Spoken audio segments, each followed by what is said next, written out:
Anybody here like made a decision with your sexuality as an adult you regret? Okay, I should not be the only one raising my hand. All right. Yeah, I used to work at the AIDS task force when I did one of my internships for my social work degree, and I used to have to go out and give the education lectures, and I was out at Homestead one time, right? And you had to speak to the parents groups first. And this one guy raised his hand, and he sat there and he said, "We don't need any of you AIDS people out here." And I go, "Wow, that's powerful." I said, "There's a story there I'm just dying. What's that all about? Talk to me, tell me what's happening with that." He goes, "My 15-year-old daughter's a good girl. She wouldn't go there, she wouldn't whatever, and blah, blah, blah." I said, "Did you know that 3 people," this was in 1995, I said, "Did you know that 3 kids out here right now are already diagnosed as HIV positive? I can't tell you who they are, but there are 3 at Homestead right now that are actively HIV positive." And the room got real quiet, right? And I said, "How many of you as adults have told your teenagers not to do something and they did it anyway?" Oh. I said, "Let me tell you one thing. From the age of 11 to 18, peer pressure is a whole lot more important than what you say. It has a lot more power to sway their decisions." And how many of us as of adults have been overwhelmed and, or just, you know, like been aroused and made bad decisions with our sexuality, right? And so this one lady in front of him turns around and says, "Yeah, shut the hell up and sit down. Let the man talk," right? I was like, "Thank you, hon. All right, a little backup, all right?" So he actually came up afterwards and he apologized. And I said, "It was just fear talking. It was your fear. That's not about me." All right, so, all right. So that ice water technique, I know Eric's, yeah, I pick on Eric because I would do some work with Eric too, but like Eric's actually done some of this, right? Does it work? Yeah. Okay, so it'll help your brain calm down. Then to go on with starting to interrupt the thinking, if you say out loud, "I really want to use or drink right now," and the urge is powerful, mild, incredible, overwhelming, you know, and saying it out loud, you can't change anything until you name it.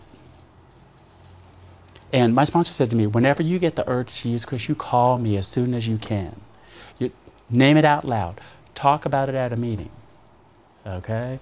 And, you know, 27 years later, like, I don't want to drink or use anymore, but I have, like, food and sex addiction, too.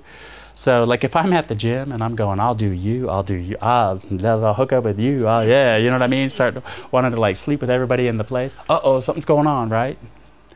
I go to a meeting and say, "Man, my addiction is talking to me today." I still name it, okay? Because there's something going on. It's just a barometer, okay? And then you ask yourself, what thoughts am I having? Could they cause me problems? All right? If I were in a different place or a mood, would I be having them? If I were not here right now, would I be having them? Maybe not, you know? Like, remember that guy I told you about that he worked at GE downtown, and that he would drop in every day and get a Boilermaker right after work, and that started his evening at the Rock, right? And he said, "Chris," he goes, "God," he said, "my car, I swear to God, I could be driving past it, taking my hands off the wheel, my car will turn in by itself." It just automatically, after it just turns in by itself, man.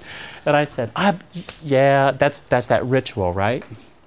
And somebody in the group said, "Why don't you just go down Fairfield? Take a left when you get out. Go down to Jefferson, or no, not Lafayette, go down Lafayette, and then take a right onto Fairfield. Broadway, yeah, go to Broadway, hit that, take a right, and go down to Fairfield." And he was like, "Oh, I didn't even think about that," you know, and he got off work at 3, so, you know, he would be home by like 3:20, you know, if he did it that way. And like his wife was not used to him being home, and he came home when he did that, right? And she thought somebody was breaking in the house.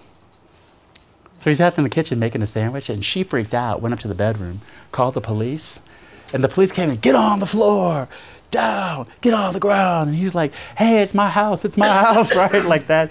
And so she comes down, the police go up to get her and take him down, and she's like, "What the hell are you doing home?" And he says, "Well, I went down Fairfield. They told me to go down Fairfield instead of Broadway, and I actually made it home on time, you know?" And so we all laughed about it afterwards. But he said, "I shit my pants, Chris." He said, we laugh about it now, right?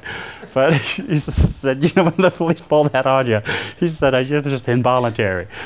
And so we had a good laugh about that, right? But, okay. All right. So then you ask yourself, if you can write in here, what are the pros of staying clean?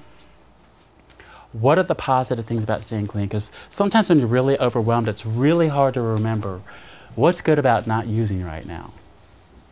Okay? And if you can't think about anything else, the first one on here is if I stay clean, I keep more choices about what happens next. Right? If you're on probation, what's the only power you have?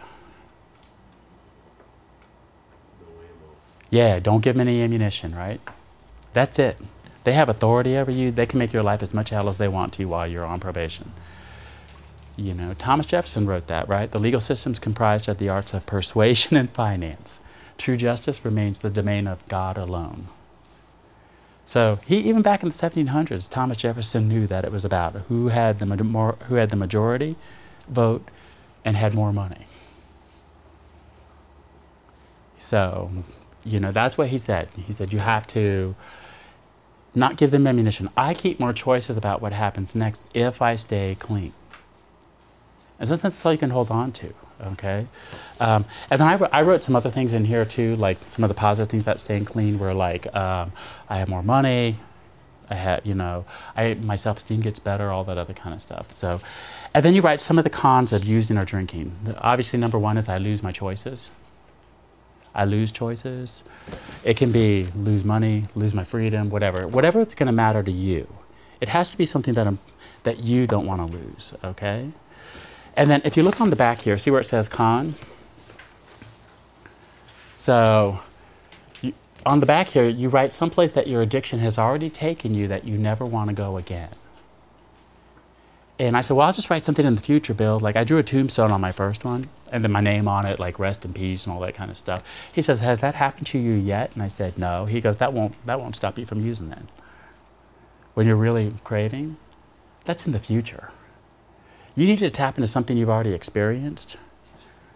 So I drew a police car and me in handcuffs, and underneath that I put free ride in a police car. I never wanted another free ride in a police car. That's the place my addiction took me that I never wanted to go again. I hate that. Oh, I hate that. You know, because it wasn't even the ride there. It was the people that used to come pick you up. I hated that ride home. You know, with the people that would come get you or bail you out if you still had that option. I'd be like, you don't need to beat me up. I need a lecture from you. I hated that ride home. Oh, okay. I had a judge cuss at me once in court because he was yelling at me, right? What the F are you doing back in my courtroom? Blah, blah, blah, yelling at me. And I said, are we done with this yet, Your Honor? Can we just move on? And my PD fired me, right? Public defense, he fired me. Because he says, man, I'm not hanging around you. Like, you piss that judge off and I have to be in front of him more than you do. Right? He's like, get another lawyer. You know, I was like, I don't want to hear it. Okay. So what are the cons of drinking and using? And then 3 positive thoughts. I put down things like, I'm worth taking care of. First things first. You know, this too shall pass. I put that down there, this too shall pass. That was, this is not going to last forever, this feeling. So I put that down there. And then 3 successes. You put down 3 things that you've accomplished already being in recovery. Because sometimes when you get really overwhelmed, you can like, can anybody beat you up like you can? Nobody can, right? Okay, nobody can beat you up like you can. So if you put down 3 positive things that you're already accomplishing, I put, I'm 1 day closer to getting off probation. That was one of my successes. 1 day closer to getting off probation. I have more money in my pocket. People will let me, one of mine was, people actually let me in their house. That was one of my successes. Like when people actually let me in their house, I was like, wow, that was cool. I mean, that was like, really? Like, if you knew me, I don't know if you'd be letting me in my yard, you know? But that was a good one there, okay. And then 3 safe places you can go. Because sometimes, like one woman wrote on her card, anywhere but here. Because usually for her, where she was at was what was triggering her. So sometimes it was just leaving that place and having an escape plan, right? Like if you have to go around family, places that you used to like. So anywhere but here, a 12-step meeting, halfway house. I put my sponsor's house. I put safe places for me to go. So, and then 3 safe people that you can call. Because my sponsor asked me when we were doing step 2, he said, what's your higher power now, Chris? And I said, you, Bill. And he says, oh, hell no. You can't make anybody your higher power, Chris. Because what if I drink today? What if I'm not home? He says, it takes me a while to, that's back before we had texting, and we didn't have voicemail. Remember, we didn't have cell phones in 1985. We didn't. They had cell phones in 1985. Well, those big ones, like the satellite ones, like that thing, Yeah, we had voicemail. Remember the tapes? Like you had to have tapes and machines and all that kind of stuff. Those were a big deal back then, right? And so, it took a while to get in touch with people sometimes. And so it wasn't instant like it is now sometimes. And even when I sponsor people today, it can take me a couple of days to get back. Because I'm busy, right? So I say, you better have backup beside me. If I drop dead today, you got to find a way to keep going on. Because if that one person, because the problem is if you, like I said, well, why don't you call the people first? Why isn't that the first thing on the front, Bill, to call the people first? He says, what if you're already upset and you call somebody and they're not there? If you're already thinking irrationally, your addiction will say to you, see, nobody gives a shit. Nobody cares about you. Might as well go and use. Nobody's there. He goes, if you've already interrupted the thinking, feeling, and behavior enough, calmed your brain down, then you've already interrupted that ritual enough that if the person's not there, you have a much better chance of staying clean at that. You just, oh, nobody's around, okay? But I've done what I can. So you've interrupted that behavior more.